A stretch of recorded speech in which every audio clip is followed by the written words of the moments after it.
त्याच्यामुळे ते जे आहे विद नंबर प्लेटची गाडी आणि ज्याच्यावरती ट्रिपल सीट दिसतील ते तुम्ही आयडेंटिफाय करा. रोडवरती पण लोक असतील इथं बसून एकाला मशीन द्या चलन आपलं दिसलं की त्याला फाईन करा. त्याला बरोबर तो घरी कुठे त्याला बरोबर मेसेज जाईल, कोणी पण असू द्या. गाडी दिसली तुम्हाला स्पीडमध्ये दिसली फाईन करा. ट्रिपल सीट रॉंग साईडने येताना दिसली फाईन करा. हे असं केलं तर मॅक्झिमम केसेस करावे लागणार आहेत आपल्याला. जो 22 फीट की है, जो 20 फीट से स्टार्ट होती है और ये 16 फीट और 17 फीट की है.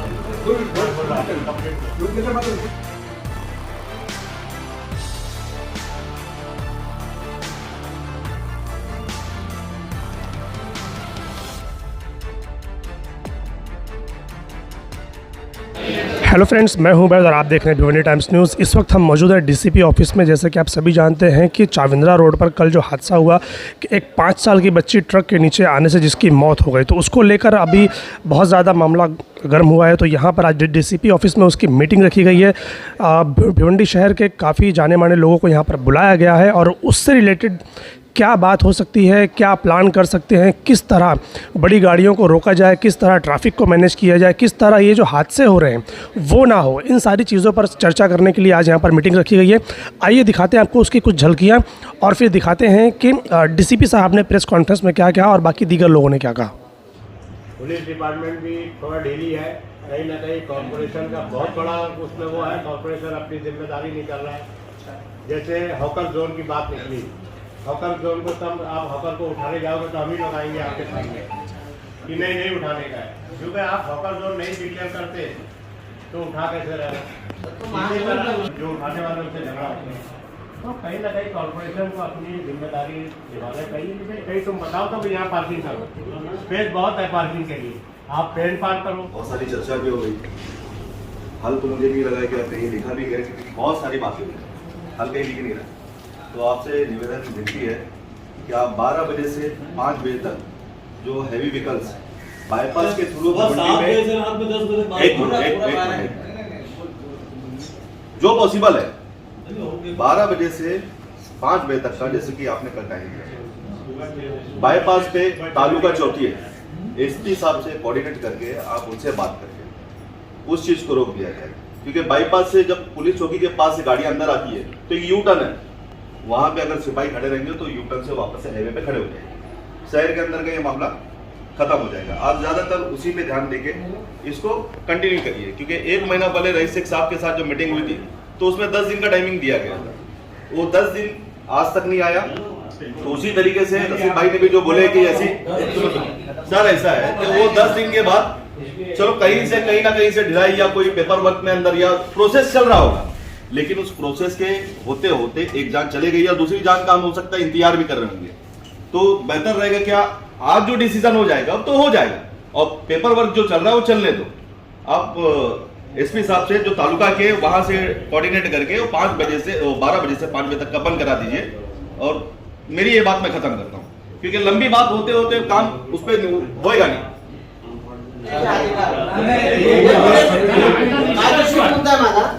गाड्या थांबवण्याचे अधिकार किंवा ते वळवण्याचे अधिकार किंवा ते नोटिफिकेशन काढण्याचे अधिकार कलेक्टर साहेबांना आहे माझ्या माहितीनुसार. कारण आपल्याकडे एसपी आणि सीपी दोन हाती येतात आपल्याकडे. नुसतं यांना सांगायचं यांच्या हातातला विषय नाही, तो हा विषय कलेक्टर साहेबांकडे आहे. तर तिकडून ते नोटिफिकेशन निघलं पाहिजे.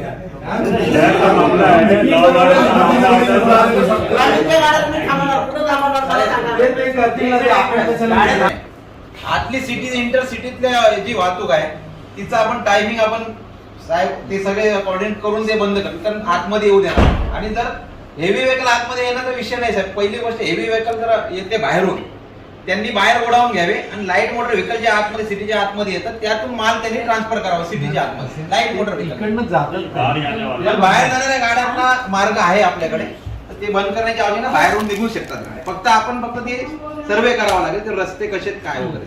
इशू ये है कि 90% जो एक्सीडेंट होता है ये थोड़ा उशिरा हो सकता है, वो इशू आ गया होगा, लेकिन 90-95% एक्सीडेंट जो है ना ये बाहर की गाड़ी से होता है। लोकल गाड़ियों से आपने MIDC का जिक्र किया, वो MIDC का कोई इशू नहीं है. ते मुद्दे मांडलेले आहेत. मला वाटतंय आता ते 3 जे रस्ते पर्यायी रस्ते सुचवलेले आहेत त्या अनुषंगानं आम्ही ग्रामीणचे जे एसपी साहेब आहेत त्यांना आम्ही लेखी पत्रव्यवहार करतो, PWDला सुद्धा करतो तर माझी आपल्याला सुद्धा सांगणं आहे की आपणही जे ग्रामीणचे SP साहेब आहेत त्यांना, कारण जे नोटिफिकेशन आहे ते ग्रामीणचं कलेक्टर साहेबांना काढण्याचे अधिकार आहेत आणि सिटीमधलं जे आहे त्याचे CP साहेबांना आहे, बरोबर आहे. तर ते ग्रामीणमध्ये समजा वाड्यामधून जर ट्रॅफिक डायव्हर्ट करायचं आहे पिवळीला, तर त्याचे अधिकार आम्हाला नाही.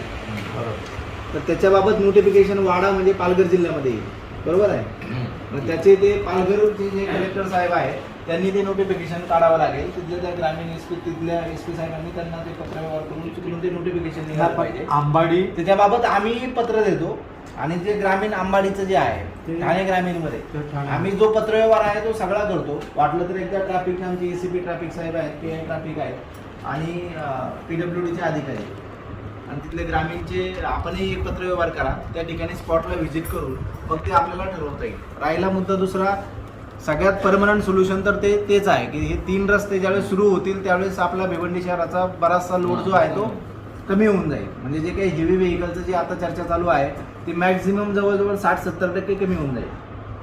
मग नंतर तो राहतोय तो नोटिफिकेशनचा इश्यू 12 ते 5चा. तर त्याच्याबाबत मी आता यापूर्वी सुद्धा सांगितलेलं आहे की त्याच्यासाठी पूर्ण जसं आता वरच्या लेवलला एक मीटिंग व्हावी लागेल. बाकीचे आजूबाजूचे युनिट्स आहेत त्यांनी एकत्रित येऊन हे फक्त ठाणे आयुक्तालय हे करू शकत नाही, तर आजूबाजूचे नवी मुंबई आहे, मीरा भाईंदर आहे, ठाणे ग्रामीण SP आहेत, पालघर SP आहेत, त्यांची जॉईंटली एक मीटिंग होणं अपेक्षित आहे आणि त्यामधून हा पर्याय निघेल. याच्यामधून मग पुढे चर्चा होऊन ते निर्णय घेतात. मंत्री शंभूराजे है ना, वो शॉर्ट प्रोसेस के लिए बिकॉज ये मैं आत्ताच काही कई मोटे होते रहे, लेकिन सर शॉर्ट प्रोसेस का यही है. आणि आता चाविंद्रा से नदी नाके तक का सर सिर्फ ट्रैफिक और महानगर पालिका जो वहाँ पे इलीगल तरीके से रोड के ऊपर नहीं, याच्यावरती गैरेज वाले सर वो सब कर हे बघा, तो आता मी सांगतो की आता आपण विथ इमिजिएट इफेक्ट हे करू शकतो की पहिली गोष्ट जे तुम्ही सांगितलं चाविंद्रा टू नदी नाका किंवा या शहरामध्ये सुद्धा ज्या रोडच्या कडेला ज्या गाड्या उभ्या असतात त्यांच्यावरती आम्ही 283 प्रमाणे कारवाई करू, त्यांना कोर्टामध्ये हजर केलं जाईल. नाही, सगळे जे काही आमचं ज्युरिडिक्शन आहे पूर्ण चाविंद्रा टू नदी नाका किंवा रस्त्यावरती बरेचसे जे गॅरेजवाले आहेत रस्त्यावरतीच गाड्यांची कामं करतात त्यांच्यावरती सुद्धा कारवाई केली जाईल. त्यांची सुद्धा त्या गाड्या डिटेन करून 283 प्रमाणे त्या कारवाया करू आम्ही. 100% त्याच्यामध्ये ती प्रोसेस सुरू होऊन जाईल. दुसरा मुद्दा जो आहे जो महत्त्वाचा आहे, आता हे इमिजिएट इफेक्ट आपण आता सुरू करू शकतो. दुसरं एक सगळ्यात महत्त्वाचं आहे की भिवंडी शहरामध्ये मी सुद्धा आमचे स्थानिक पोलीस स्टेशनचे तुम्हाला कर्मचारी देतो. बऱ्याच वेळा असं लक्षात येतं आहे की सगळं जे आहे इथं बरेचसे लोक सिग्नल पाळताना दिसत नाहीत. 2 व्हीलरवरती बरीचशी लहान लहान मुलं असतात, ते रॅश ड्रायव्हिंग एकदम स्पीडमध्ये जातात. जसं आता यांनी सांगितलं की ठाण्यामध्ये गेल्यानंतर बरोबर व्यवस्थित चालवतात, इथं भिवंडीमध्ये ब्रिजवरनं एकदम मोकळा रोड दिसला की एकदम धूम स्टाईलमध्ये गाडी चालवणं किंवा लहान मुलं ट्रिपल सीट गाडी चालवणं स्ट्रिक्टली इम्प्लिमेंटेशन झालं पाहिजे. ट्रिपल सीट दिसला की इथं आपण CCTV कॅमेरे लावलेले आहेत, ऑटोमॅटिक नंबर प्लेट रिकग्निशन. तुमचा एक कर्मचारी इथं बसवा, प्रत्येकाला फाईन करा. ती गाडी ट्रिपल सीट दिसला आपल्याकडे गाडी नंबर कॅप्चर होतोय, ऑनलाईन तुम्ही फोटो काढा आणि प्रत्येकाला फाईन होतो. याच्यामध्ये एकदम स्ट्रिक्टली इम्प्लिमेंटेशन झालं पाहिजे. आणि हे झालं तर ऑटोमॅटिक लोकांनाही शिस्त लागेल की प्रत्येक ठिकाणी पोलीसच आपण रस्त्यावरती आहे, प्रत्येक ठिकाणी मॅनपॉवरच्या याच्यामुळं पोलिसांना ते शक्य होणार नाही. तर लोकांची सुद्धा जबाबदारी आहे, आपली पण. आता आपण सगळे या ठिकाणी जबाबदार नागरिक म्हणून इथं मीटिंगसाठी आलेले आहे. आपणही कृपया आपल्या मोहल्ल्यामधील आपल्या एरियामधील जे काही तरुण मुलं विशेषतः बरेचसे जे अपघात आहेत ते आपल्याकडे रिपोर्ट पण होत नाहीत, आपल्याकडे येत पण नाहीत बऱ्याचशा गोष्टी. तर ते मुलांना सुद्धा एकदम रॅशमध्ये गाड्या चालवतात, धूम स्टाईलमध्ये एकदम याच्यामध्ये गाड्या चालवत असतात. त्यांनाही तुम्ही समज द्या. शेवटी काय आहे की जर एकदा गेलेला जीव परत येऊ शकत नाही किंवा तो एखादा जखमी झाला, पडला, त्याचा पाय फ्रॅक्चर झाला तर त्याला ते रिकवर व्हायला 1-2 वर्ष जातात. त्याच्या तात्पुरतं थोडीशी काही 10 सेकंदामध्ये जर काही अपघात झाला तर त्याचा कधी कधी काहींचा जीव पण जातो. त्याच्यामुळे हे खूप गरजेचं आहे. याचा आपण 100% आता इथं CCTV कॅमेरे आपण पूर्ण बसवलेले आहेत. प्रत्येक गाडी शहरामध्ये येणारी जाणारी आपल्याला इथं दिसणार आहे. त्याच्यामुळे ते जे आहे विथ नंबर प्लेटची गाडी आणि ज्याच्यावरती ट्रिपल सीट दिसतील ते तुम्ही आयडेंटिफाय करा. रोडवरती पण लोक असतील इथं बसून एकाला मशीन द्या, इथं आपलं दिसलं की त्याला फाईन करा. त्याला बरोबर तो घरी कुठे त्याला बरोबर मेसेज जाईल, कोणी पण असू द्या. गाडी दिसली तुम्हाला स्पीडमध्ये दिसली फाईन करा. ट्रिपल सीट रॉंग साईडने येताना दिसली फाईन करा.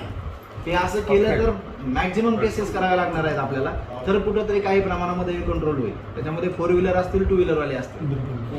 हे एक आम्ही आतापासून सुरू करतो. दुसरा एक मुद्दा आहे महानगरपालिकेला माझी विनंती आहे, आपण आयुक्त साहेबांना सांगावं की जे आपण आता हाईटचे जे बॅरिकेड्स आहेत जे ठरवलेलं आहे, जेणेकरून आता ट्रॅफिकचं मॅनपॉवर कमी आहे ते कमी आहे, ते काय त्याच्यासाठी आता पत्रव्यवहार झालेला आहे, मिळेल तेव्हा मिळेल, परंतु आहे त्या मनुष्यबळामध्ये कसं जास्तीत जास्त ट्रॅफिकचं आपल्याला कंट्रोल करता येईल याच्यासाठी हाईटचे जे बॅरिकेड्स आहेत ते फ्लेक्झिबल आपण जर लावले काही ठिकाणी मुव्हेबल, की जेणेकरून मग थोडासा पोलिसांवरचा सुद्धा यांचा आणि लोकांना काही दिसूनच कळेल ना. आता जसं अशोकनगरचं सांगितलं की गेल्यानंतर कळतं की अरे तिथून ती गाडी पुढे जाऊ शकत नाही, तो फिरून येतो.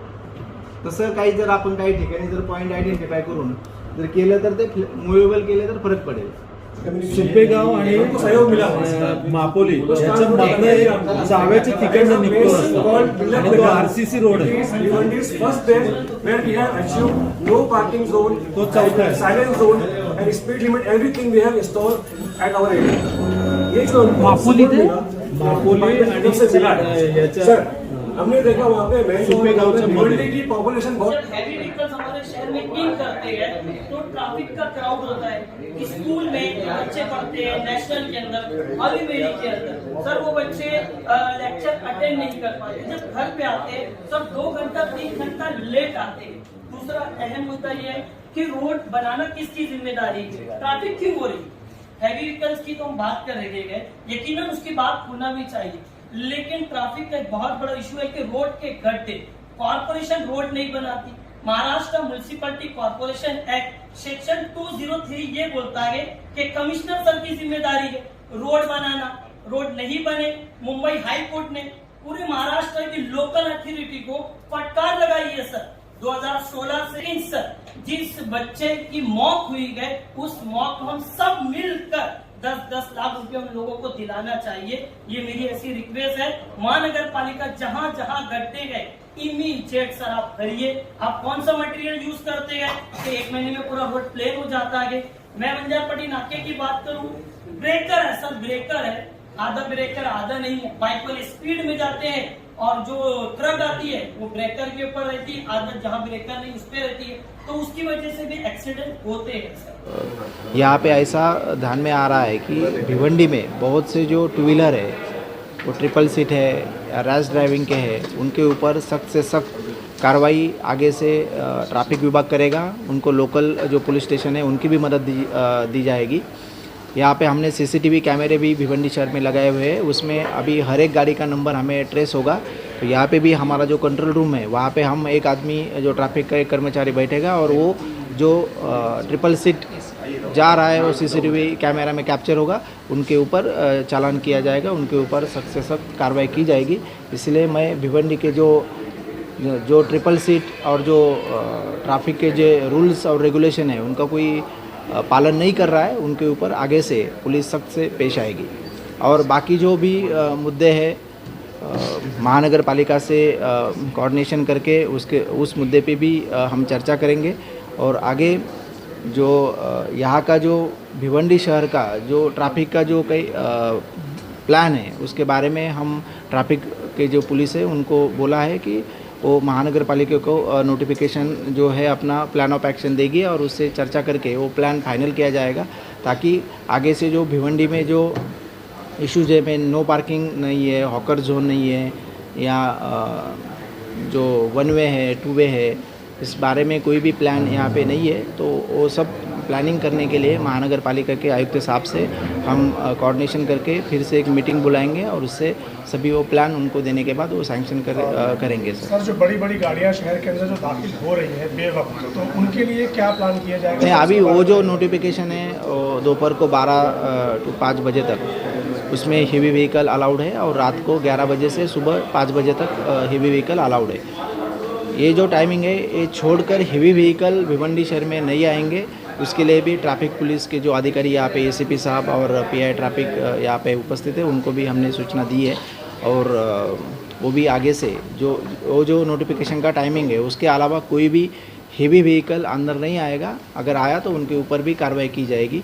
और मीटिंग में एक भी मुद्दा उठाया कि चाविंद्रा से नदी नाका तक जो रोड के बाजू में बहुत से गाड़ियाँ ऐसे ही लगा के वो रखते हैं, ताकि उसकी वजह से भी ट्रैफिक बहुत बार जाम होता है, उसके खिलाफ भी हम आईपीसी की तरफ से कार्रवाई की जाएगी। और यहाँ पे जो मीटिंग में क्या निर्णय हुआ, कारपोरेशन के लिए क्या जिम्मेदारी दी गई है? आज भिवंडी ट्रैफिक सिलसिले में यहाँ जो बैठक हुई डीसीपी ऑफिस में, वहाँ काफ़ी सारे मुद्दों पे चर्चा हो गई। लेकिन कारपोरेशन के लिए इससे ज़रूरी जो है, जो कारपोरेशन के रोड जो है, रोड क्लीन रहने चाहिए। मतलब रोड पे जो गड्ढे हैं वो गड्ढे भरने का काम करना चाहिए। और उसके बाद जो मैक्सिमम इंक्रोचमेंट है, फुटपाथ पे लोगों को चलना नहीं आता है, तो अंजूर फाटा से लेकर वंजारपट्टी और वंजारपट्टी से नदी नाका या चाविंद्रा तक ये जो भी रोड है उसका फुटपाथ क्लियर करना, चेंबर जो नहीं है वो चेंबर्स बिठवाना। और हालांकि एक बार काम हो जाता है, फिर भी बाद में उसके ऊपर फिर से वो वही दिखाई पड़ता है, हॉकर जैसे फिर से आते हैं। तो उसके लिए एक मोबाइल स्क्वाड रखेंगे और उसके बाद की ये कार्रवाई अच्छी सी की जाएगी, इसके लिए कारपोरेशन ख्याल रखेगी। सर ये बताइए, जो चाविंद्रा से लेके नदी नाके तक वहाँ पर कई घेरेज वालों ने एनक्रोचमेंट करके रखा, उस पर भी उसके लिए क्या? उस पर भी कार्रवाई की जाएगी। अभी तो ये देखा गया कि कुछ लोग तो बाकायदा उसको प्लास्टर कर रहे हैं, जो फुटपाथ का एरिया है उसको भी अपनी दुकान के अंडर में लिया। नहीं, उस पर एक मुहिम लगाकर वो सब क्लियर करवा देंगे। सर भिवंडी शहर में फुटपाथ कितने और कितने लंबे हैं आपको पता है सर? नहीं, एग्जैक्ट आंकड़ेवारी तो नहीं है अभी। भिवंडी शहर में फुटपाथ है सर? है ना, कितने हैं सर? ये तो अभी तुम्हें एग्जैक्टली नहीं बता सकेंगे। Thank you sir. सर सभी